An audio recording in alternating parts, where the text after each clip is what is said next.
Buenas noches, compañeros.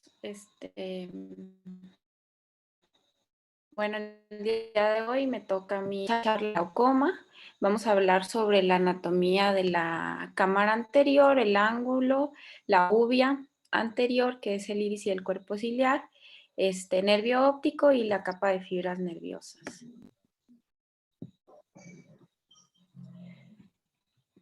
Denme tantito chance para...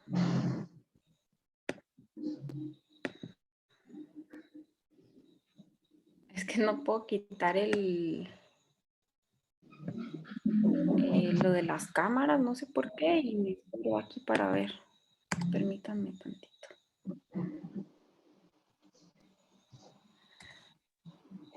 Bueno, no se pudo, pero a ver. Bueno, en la cámara anterior está delimitada por delante por la córnea y por detrás por el diafragma del iris y la pupila, como podemos ver en la imagen.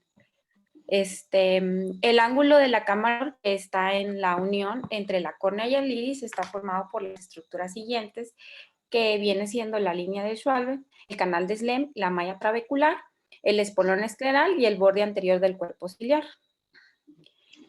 Vamos a tener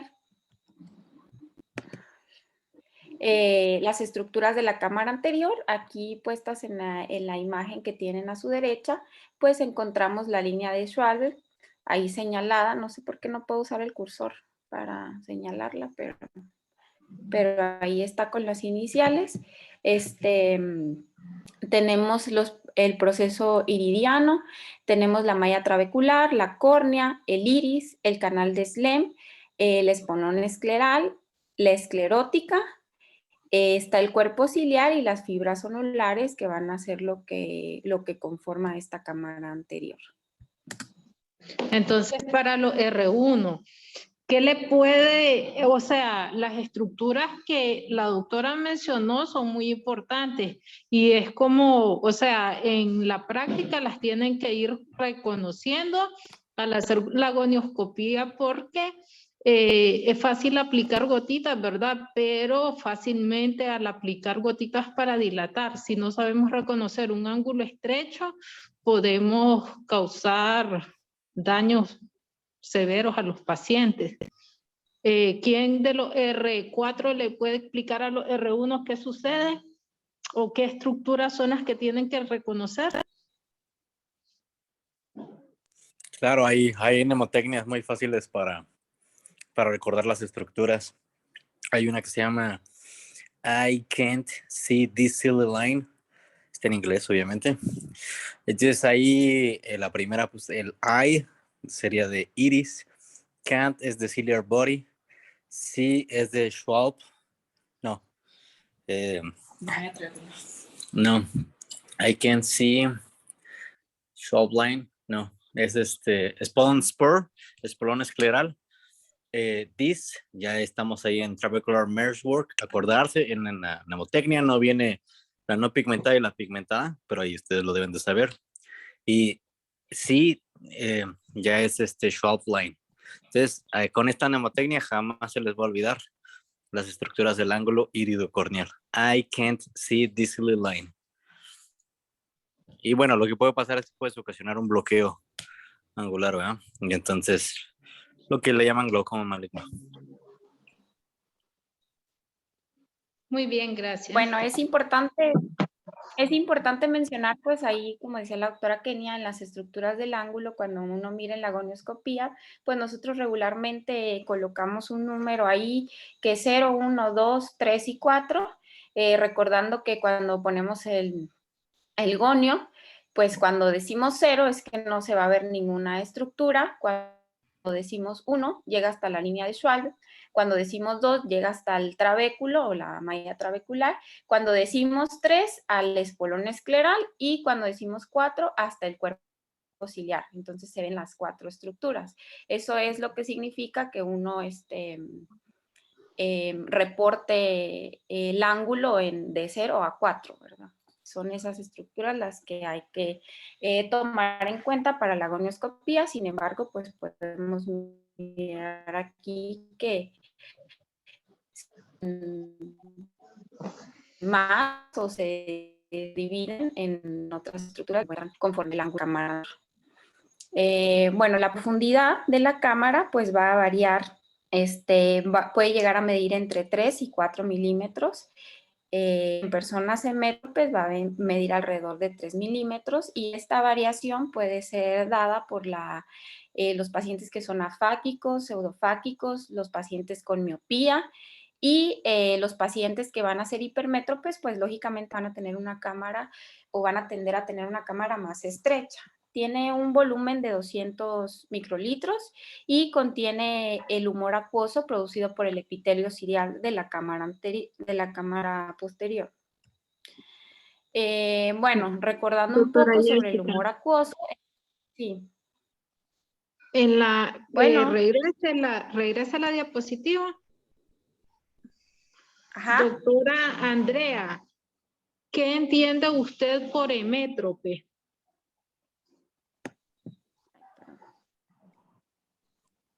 Andrea, Bueno, hola, ¿me escuchan? sí. Bueno, ojo hemétrope es aquella persona que no tiene ningún defecto visual. Ajá, Visión, agudeza visual 20/20. muy bien. Doctora Zaira, cuando la doctora dice pseudofaquia, ¿entiende pseudofaquia la palabra?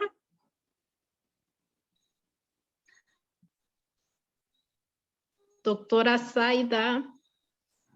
Hola, ¿me escuchan? Sí. Ok, me está preguntando la definición de pseudofaquia, entiendo. Ajá. Ok, lo que tengo entendido es que es cuando se ha extraído el cristalino y es sustituido por un lío, un lente intraocular. Muy bien. Bueno, hay palabritas, ¿verdad? De que tal vez, o sea, que son sencillas, pero que se tienen que manejar, pero como están empezando, entonces hay que tener bastante, hay que poner bastante atención, ¿verdad? ¿Entendieron todo eso que dijo la doctora Jessica, lo R1, alguna consulta? Siga, doctora.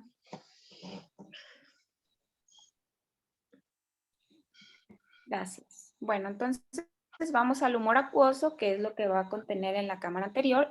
Va a ser un líquido transparente, producido por los procesos ciliares, sirve para nutrir y oxigenar las estructuras del globo ocular que no tienen aporte sanguíneo, como es el endotelio corneal y la cápsula anterior del cristalino.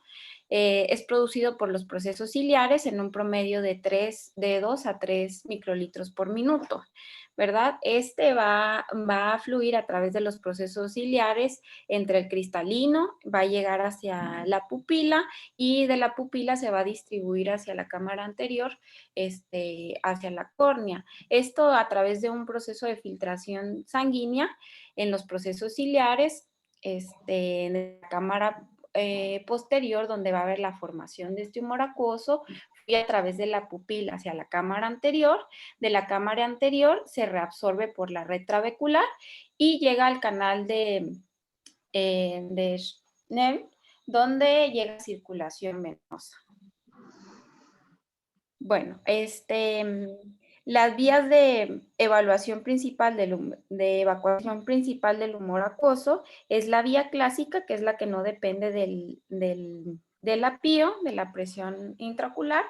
Esta va a vencer la resistencia de la malla trabecular. Ahí, no sé por qué no puedo señalar con el cursor, pero ahí miren donde dice malla trabecular, como las flechitas verdes que van desde la vía trabecular hacia donde está la conjuntiva y eso van a vencer la resistencia a la malla trabecular. Sin embargo, tenemos la otra vía, que es la ubioescleral, que es no dependiente de la presión, que eso lo vamos a ver con más detalle en las clases siguientes. Va a vencer la resistencia de la banda ciliar. Aquí en esta otra imagen, pues es un corte histológico donde vamos a ver el ángulo, las estructuras que ya mencionamos. El ángulo iridocorneal es el punto de unión entre el iris y la córnea. Se encuentra el canal de Slem, por el cual se elimina el humor acuoso sobrante. Este ángulo es muy importante, pues ahí se encuentran las estructuras oculares que permiten la salida del 90% del humor acuoso. Y también ahí es donde hablamos de un ángulo estrecho, donde puede,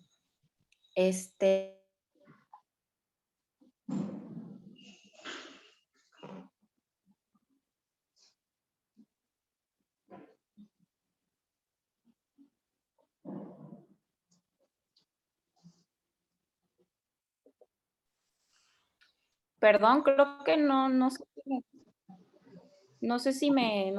hasta dónde me escuché, la verdad. O no sé si me escuchan. Sí, sí se escucha. No, es que está aquí lloviendo y la señal es horrible, pero bueno. Bueno, la malla trabecular es una estructura esponjosa, circular, de tejido Jessica, tu conectivo, presentación tapizado de no se ve tu presentación. Híjole. Ay, bueno, déjenme ver qué onda.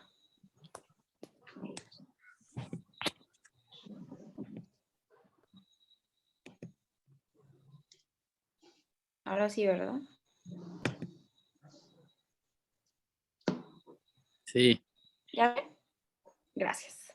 Bueno, les comentaba que la malla trabecular es una estructura esponjosa, circular, de tejido conectivo tapizado de trabeculocitos. Tiene propiedades contráctiles que pueden influir en la resistencia del flujo de salida y tiene propiedades fagocíticas. La malla tiene una sección transversal aproximadamente triangular que en el vértice de la línea de Schwab y la base está formada por el esporón escleral y el cuerpo ciliar. Parte del tejido trabecular pasa detrás de este espolón. La relación de la malla trabecular y el canal de Slem con otras estructuras es compleja porque el aparato de drenaje del humor acuoso está formado por tejido procedente de la córnea, de la esclera, del iris y del cuerpo ciliar. Tenemos aquí las capas de la malla trabecular, que va a ser la porción uveal, la malla cornoescleral, el tejido yuxtacandicular, directamente adyacente al canal de Slem, que lo podemos buscar aquí en la imagen que les coloqué. Y bueno, la malla uveal y la cornoescleral se pueden separar entre sí por una línea imaginaria que se traza desde la línea de Schwalbe hasta el espolón escleral. La malla uveal es interna a esta línea y la cornoescleral va a ser externa. Tenemos la malla trabecular uveal, que está formada por trabéculas a modo de cordones con menos fibras elásticas que la malla corneoescleral, y los trabeculocitos habitualmente contienen gránulos de pigmento y las aperturas trabeculares son menos circulares y de mayor tamaño que las de la malla corneoescleral.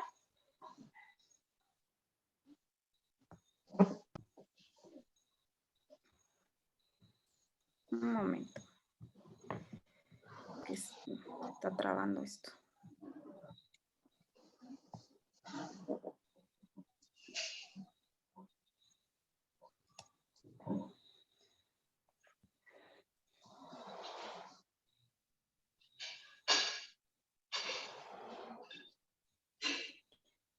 Bueno, aquí vamos a tener la malla cornoescleral, que está formada por una serie de láminas del tejido conectivo perforadas, planas y finas, dispuestas en un patrón laminar.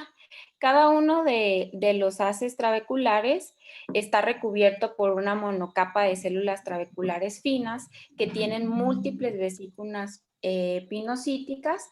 La membrana basal de estas células forma la capa externa del haz trabecular y la capa interna está formada por el colágeno y las fibras elásticas.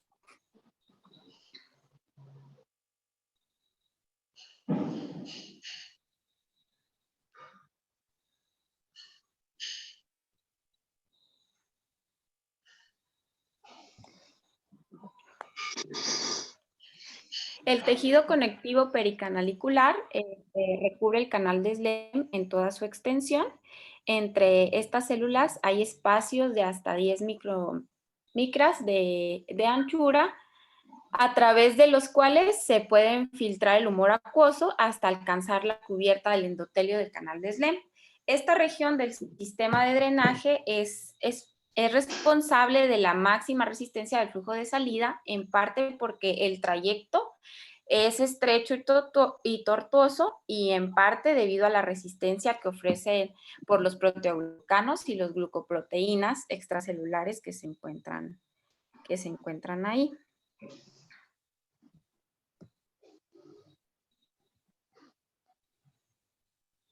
Tenemos el canal de Slem, que es un tubo circular similar a un vaso linfático. Del endotelio no fenestrado y del tejido conectivo.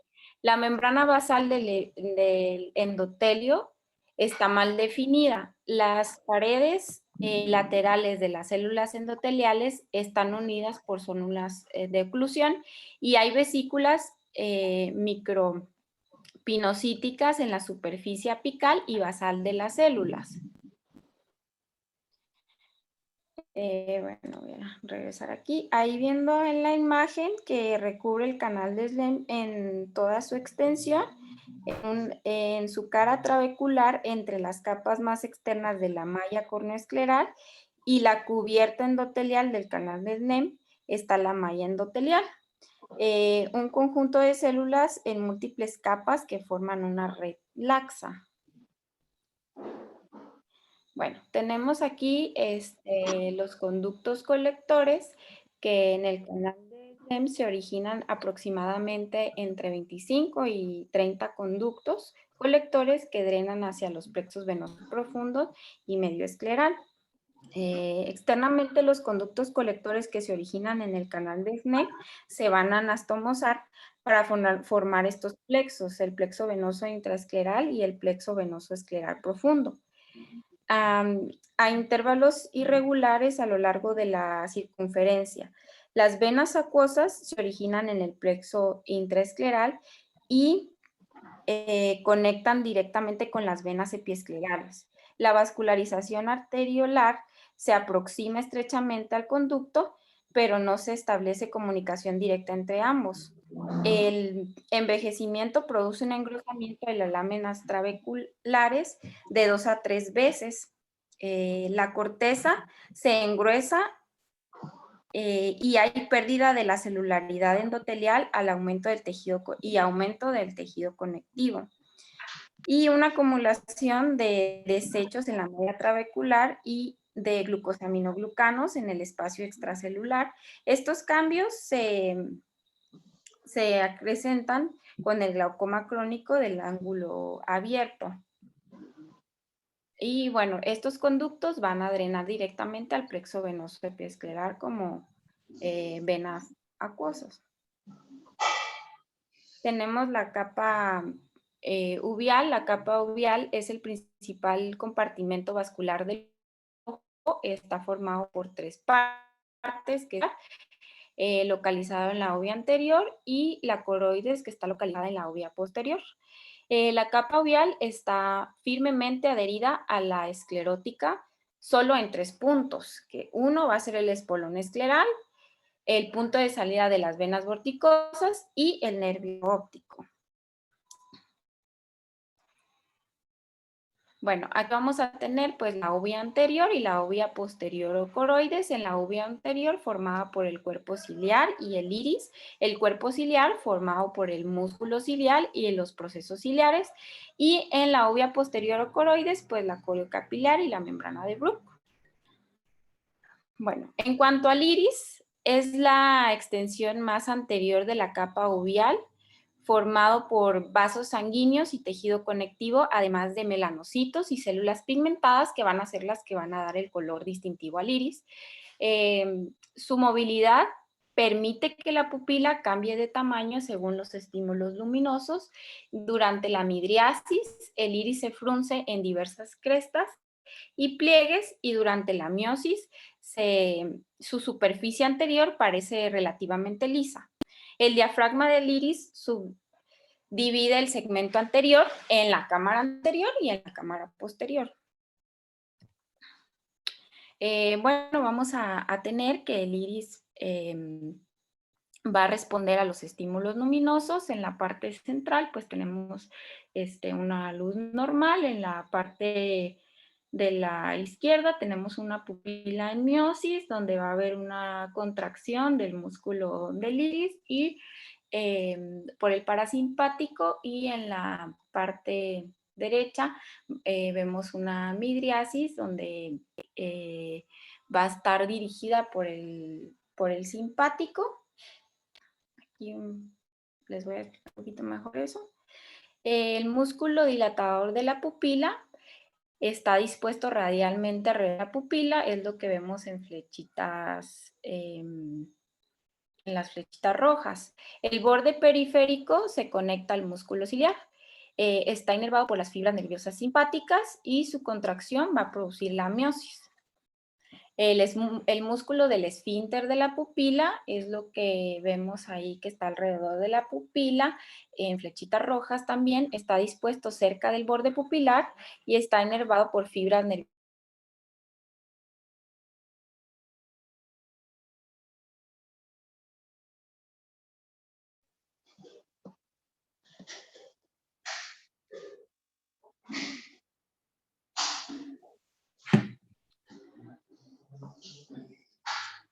Creo que otra vez se me había desconectado, ¿verdad?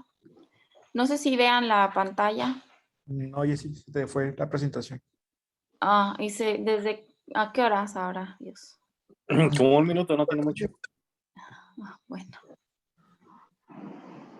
Es que está aquí malísimo el internet. Disculpe.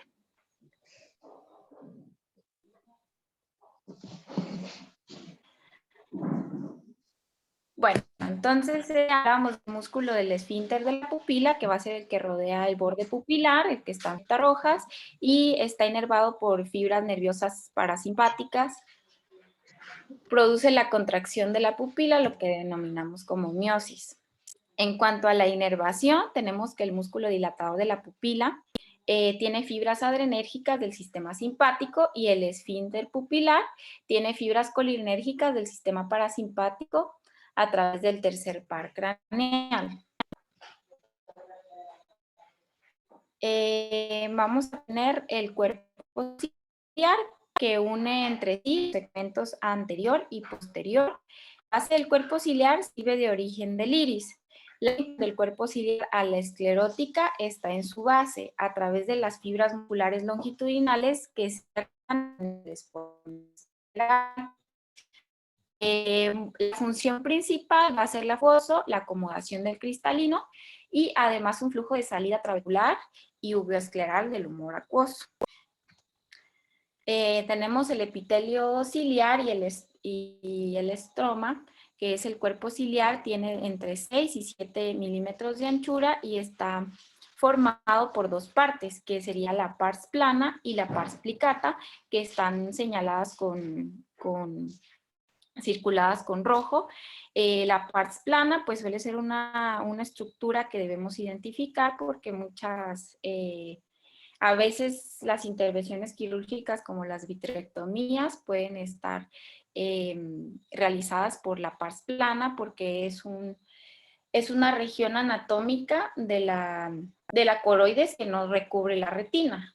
Entonces, por estas características, pues puede ser un puerto para entrar a operar retina. Es importante tomarlo en cuenta. Bueno, esta es una zona pigmentada lisa y relativamente avascular que mide entre 4 a 6 milímetros de anchura. Se extiende desde la hora serrata hasta los procesos ciliares. Aquí tenemos otra vez un esquema donde nos dice que puede llegar a medir hasta 6 milímetros. Tenemos también la pars plicata, que está muy vascularizada y está formada por aproximadamente 70 pliegues radiales o procesos ciliares. Las fibras onulares del cristalino se adhieren principalmente en los valles de los procesos ciliares, aunque también lo hacen a lo largo de la pars plana. Bueno, vamos a tener el cuerpo ciliar que está cubierto por una doble capa de células epiteliales. El epitelio no pigmentado interno está localizado entre el humor acuoso de la cámara posterior y el epitelio pigmentario externo. Los vértices de la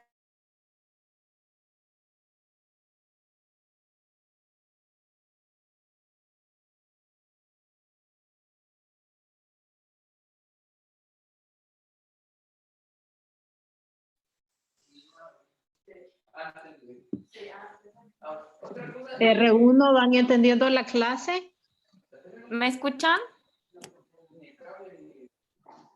Sí, pero se quedó la presentación. Para mientras la doctora arregla los pormenores, está R1, malísimo ¿van esto. entendiendo? Sí, doctora. O sea que les podemos preguntar. Sí. Casi no les escucho. Continúa, doctora Jessica. ¿Algún R mayor, R3, R4 que tenga algún aporte?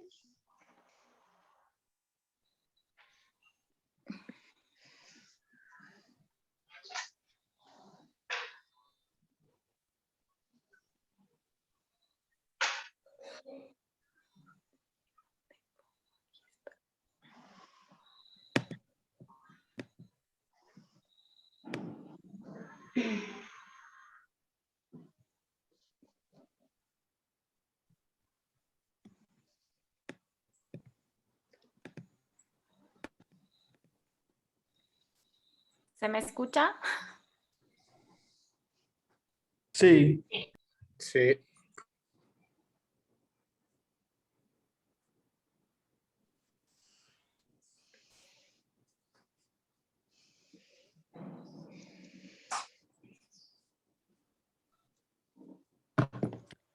Lo siento, no escuché nada de lo que dijeron. Los R1 No van sé si me entendiendo su escuchan. clase.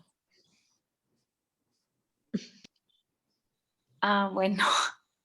Perdón. Está horrible esto.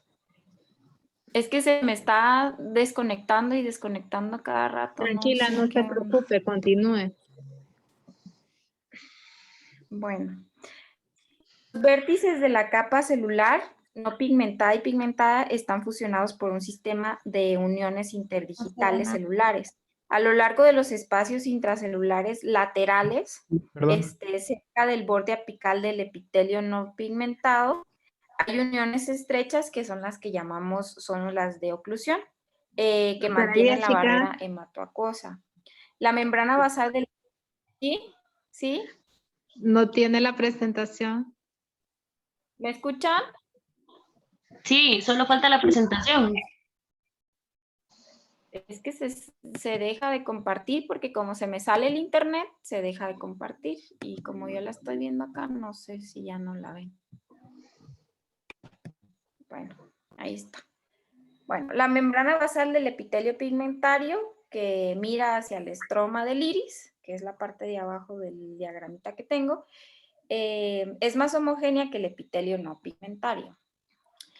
En cuanto a la vascularización del cuerpo ciliar, el epitelio pigmentario es relativamente uniforme en todo el cuerpo ciliar y la principal vascularización arterial del cuerpo ciliar procede de la arteria ciliar anterior y posteriores largas. Las principales venas drenan en dirección posterior a través del sistema vorticoso, aunque parte del drenaje se produce también a través del plexo venoso intraescleral y las venas epiesclerales hacia la región límbica. Tenemos que el músculo ciliar va a tener 3 capas de las fibras del músculo ciliar, que van a ser la longitudinal, la radial y la circular. El diagrama que muestra la disposición de las fibras musculares lisas en el cuerpo ciliar, ahí las podemos buscar. Observe la relación del cuerpo ciliar con el iris y la cámara anterior, el casnel y el limbo corneoescleral. Entonces, ahí tenemos las 3 clases de fibras, la fibra longitudinales del músculo ciliar, las fibras oblicuas del músculo ciliar y las fibras circulares, ¿verdad? Y su relación con las demás estructuras. La inervación procede principalmente de las fibras parasimpáticas del tercer par craneal. El músculo ciliar, la mayor parte del músculo está formado por una capa externa de fibras longitudinales que se unen al espolón escleral. Las fibras musculares radiales se originan en la porción media del cuerpo ciliar y las fibras circulares están localizadas en la porción más interna. Clínicamente, los 3 grupos de fibras actúan como una unidad y el músculo es rico en colágeno tipo 4 que forma una vaina alrededor de los tendones elásticos anteriores. En todo el músculo ciliar se observan fibras nerviosas mielinizadas y no mielinizadas. La intervención procede principalmente de las fibras parasimpáticas del tercer par a través de los nervios ciliares cortos. Aproximadamente el 97% de estas fibras ciliares se dirige al músculo ciliar y aproximadamente el 3% al esfínter del iris. También se han observado fibras simpáticas que pueden participar en la relajación del músculo. Los fármacos colinérgicos contraen el músculo ciliar. Como algunas de las fibras musculares forman las uniones tendinosas al espolón escleral, su contracción va a abrir los espacios de la malla trabecular y va a aumentar el drenaje del humor acuoso. Bueno, ahora vamos a pasar al cristalino, que es su desarrollo embriológico. Bueno, vamos a tener que el desarrollo va a ir a partir del ectodermo que cubre las vesículas ópticas que se forman en la placa óptica y esta placa óptica comienza a invaginarse formando la fosita del cristalino. La fosita se separa del ectodermo y forma la vesícula cristalina y las células posteriores se alargan formando las fibras primarias del cristalino, luego pierden su núcleo para formar los núcleos del cristalino, ¿verdad? En el día 21 va a haber la aparición del surco óptico, para el día 27 ya hay una relación con el ectodermo superficial y la aparición de la vesícula óptica. Para el día 31 hay una formación de la placoda del cristalino, para el 33 ya va a ser la vesícula del cristalino, para el día 34 hay una diferenciación del cristalino como tal, en el mes 8 hay una formación de los núcleos fetales, más adelante vamos a ver cómo se van formando los núcleos en el cristalino, y en la niñez va a haber una maduración del cristalino también y un aumento de las capas de las fibras cristalinas. En la adultez va a haber un aumento del diámetro del cristalino y una formación de nuevos núcleos, y ya cuando los pacientes son seniles va a haber una pérdida de la elasticidad y una aparición de las opacidades que son las cataratas, ¿verdad? Tenemos que 2 evaginaciones llamadas vesículas ópticas surgen del prosencéfalo. Conforme aumenta el tamaño, se extienden hacia los lados y se pone en estrecho contacto con el ectodermo superficial hasta adherirse, como vemos ahí en la imagen. A medida que se invagina la fosita cristalina, hay células del ectodermo superficial que son cuboidales y forman un tallo. Este tallo, por apoptosis, hace que mueran las células formadas, formando una esfera, como vemos ahí en las imágenes. Luego, las células de la capa posterior de la vesícula del cristalino, las que vemos en la parte posterior, si ustedes observan, se van alargando y comienzan a perder sus núcleos. Es importante mencionar que como estas células se van alargando, la parte de la cápsula posterior va a ser más delgada que la parte de la anterior. Las células alargadas se llaman fibras primarias del cristalino y cuando maduran su núcleo cuando maduran su núcleo y otros organelos se degradan para dispersar la luz. Estas fibras lenticulares primarias alargan, comprenden el núcleo embrionario.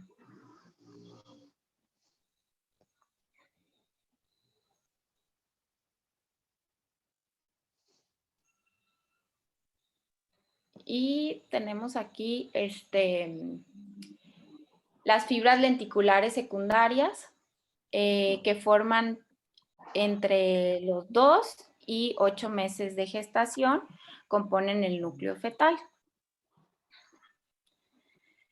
También vamos a tener las suturas del núcleo del cristalino. A medida que se expanden las fibras del cristalino de forma anterior y posterior, se interdigitan con las fibras nacidas en la cara opuesta.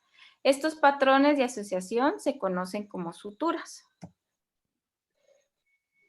Bueno, la túnica vascular del cristalino viene de la arteria hialoidea que entra al ojo por la papila óptica, se ramifica y crea una red capilares y la túnica vascular del cristalino. Esto va a ser en el feto. La arteria hialoidea después desaparece. Crecen hacia el ecuador y se anastomosa con otra red de capilares de la membrana pupilar anterior. Y aquí pues observamos que la relación cristalino-vitrio es íntima. En las primeras semanas del desarrollo embrionario, la cavidad vítrea está ocupado por el vitrio primario, principalmente formado por el sistema vascular hialoideo, que penetra a través de la fisura fetal o coroidea. Al desarrollo del vitrio secundario o definitivo, el vitrio primario queda en el eje central. Este puede persistir incluso después del nacimiento, pero ya sería una patología. La túnica vascular lenticular irriga al cristalino, su crecimiento inicia desde la cápsula posterior y se extiende hacia los ecuadores y posteriormente a la cápsula anterior. La capa vasculosa lenticular desaparece completamente antes del nacimiento. Los márgenes de la copa óptica crecen y empiezan a formar el cuerpo ciliar y el iris. A partir del epitelio interno no pigmentado del cuerpo ciliar se desarrollan las fibras vítreas terciarias o fibras zonulares que atraviesan y se atrofian la periferia del vitrio secundario y se adhieren a la zona ecuatorial de la cápsula del cristalino.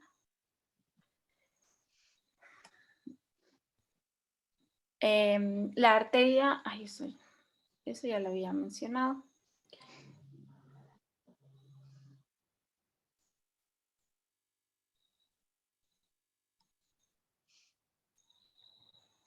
Bueno, en cuanto al cristalino, tenemos que, pues, va a ser una estructura transparente, biconvexa, mantiene su propia transparencia, refracta la luz, proporciona acomodación, no posee inervación y no posee irrigación sanguínea. Aquí tenemos una imagen. La suspensión anatómica del cristalino se mantiene suspendido y ubicado en un lugar por las fibras zonulares, ligamentos suspensorios o zónulas de zinc y surge el epitelio ciliar. Se insertan principalmente en la región preecuatoriales de la cápsula del cristalino y solo pocas se insertan directamente en el ecuador. Y bueno, ahí Ahí las tenemos. La superficie posterior del cristalino está fijado a la cara anterior del vitrio por el ligamento hialoideo capsular, que forma una adhesión alunar de 8 a 9 milímetros de ancho. Este sitio de unión es firme en personas jóvenes, pero la resistencia disminuye después de los 35 años. El área de no adherencia entre el vitrio y el cristalino es llamado espacio retrolenticular. Bueno, las dimensiones va a ser el radio de curvatura anterior de 10 milímetros, posterior de 6 milímetros, el espesor del cristalino varía entre 3.5 a 5 milímetros, creciendo este espesor de 0.02 milímetros por año y el diámetro del ecuador va de 6.5 a 9 milímetros, el peso al nacer de 65 al año de 130 y cuando son ancianos hasta 250. Hablando de la cápsula, la membrana transparente y elástica, compuesta por colágeno de tipo 4, depositado por las células, rodea el parénquima del cristalino, se moldea en los cambios de acomodación y en ella se insertan las fibras zonulares. También vamos a tener que, dependiendo del lugar, la cápsula del cristalino va a variar en su grosor, siendo la parte posterior de la cápsula la más delgada.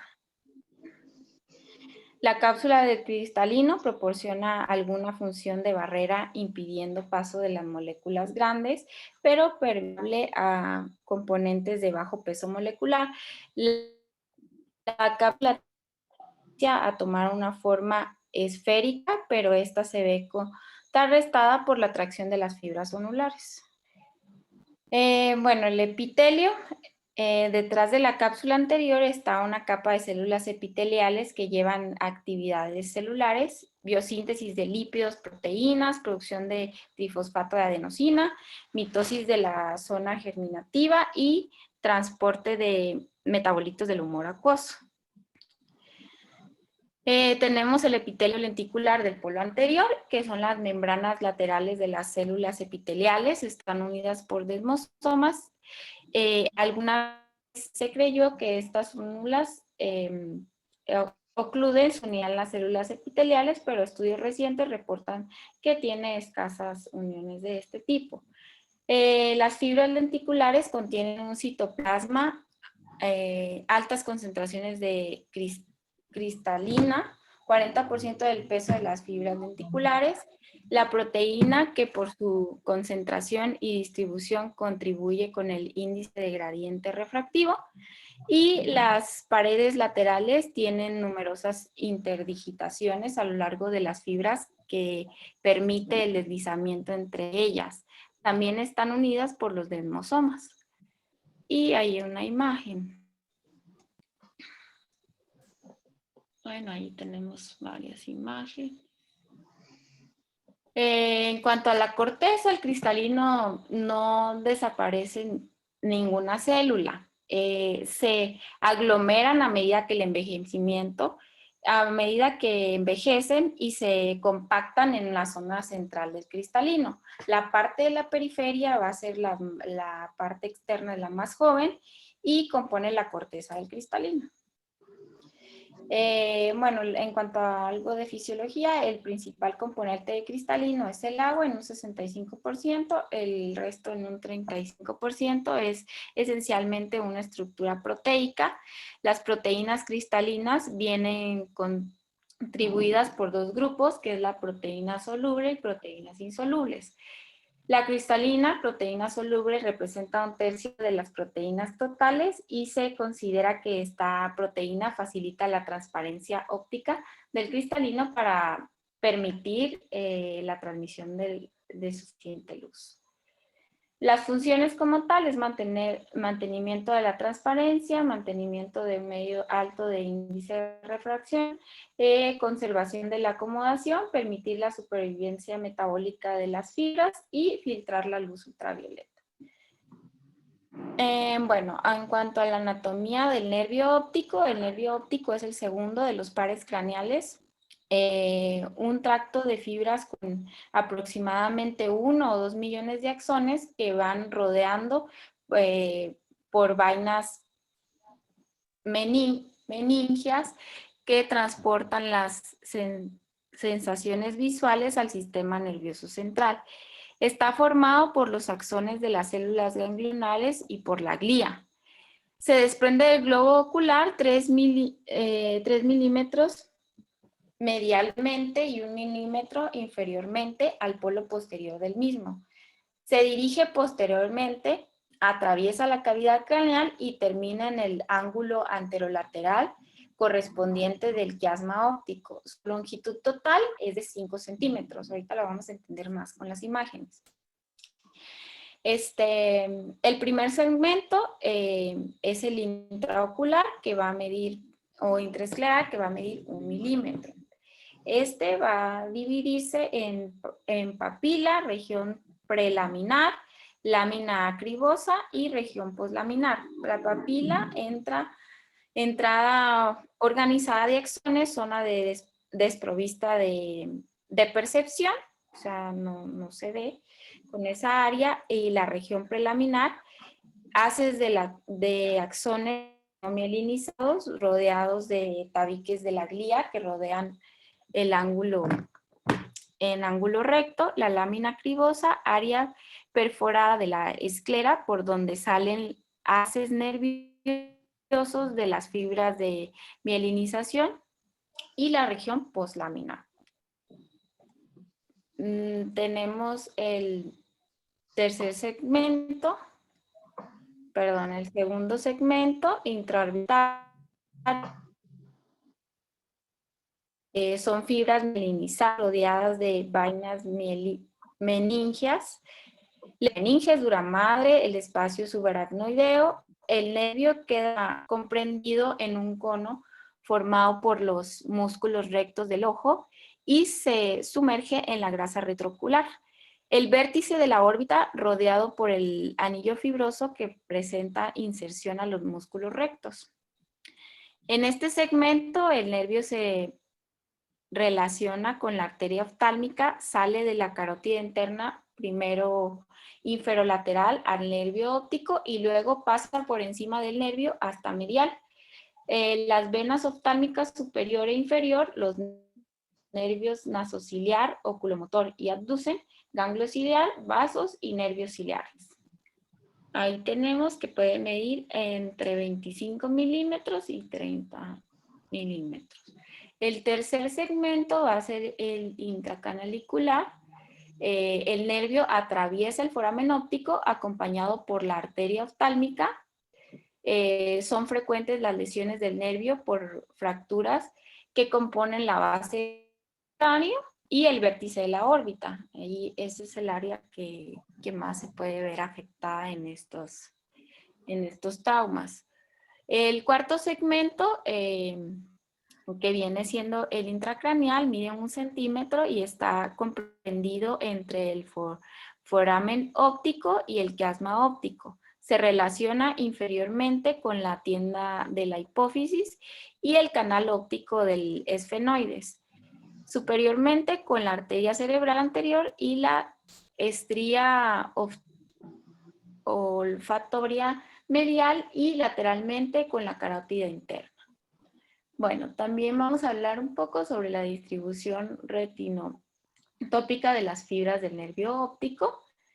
El haz papilomacular en forma de huso entra en el sector temporal de la papila y los axones de otras regiones siguen curso arqueado alrededor del haz papilomacular, que ahí podemos ver la imagen en rojo y azul.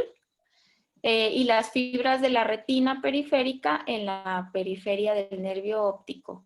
Esta distribución determina los patrones específicos del daño en glaucoma, en tumores, en neuritis, entonces es importante mirar cómo está la distribución de las fibras nerviosas en la retina.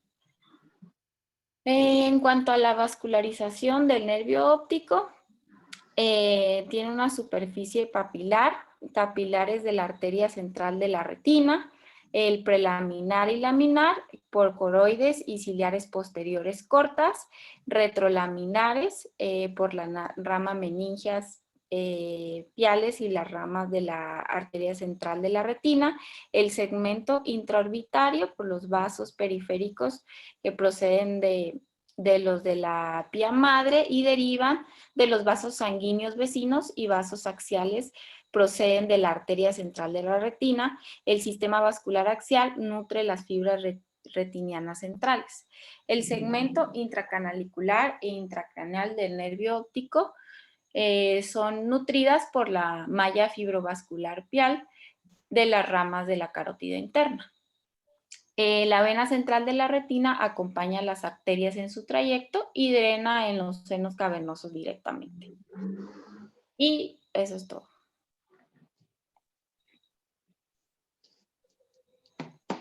Muy buena la clase, muy completa. ¿Alguna pregunta? ¿Comentario de los R mayores?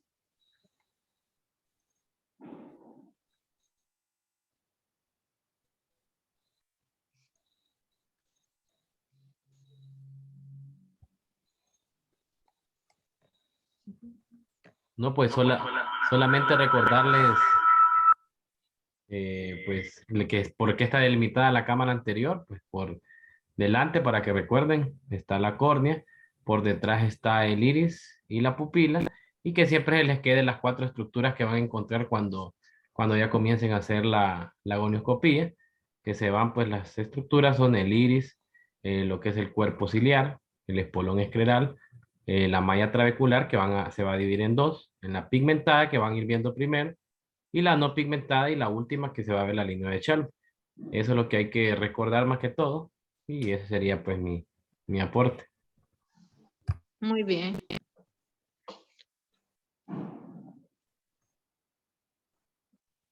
Una consulta. Esta línea de Schwarze es la que también se le conoce como línea gris, ¿verdad?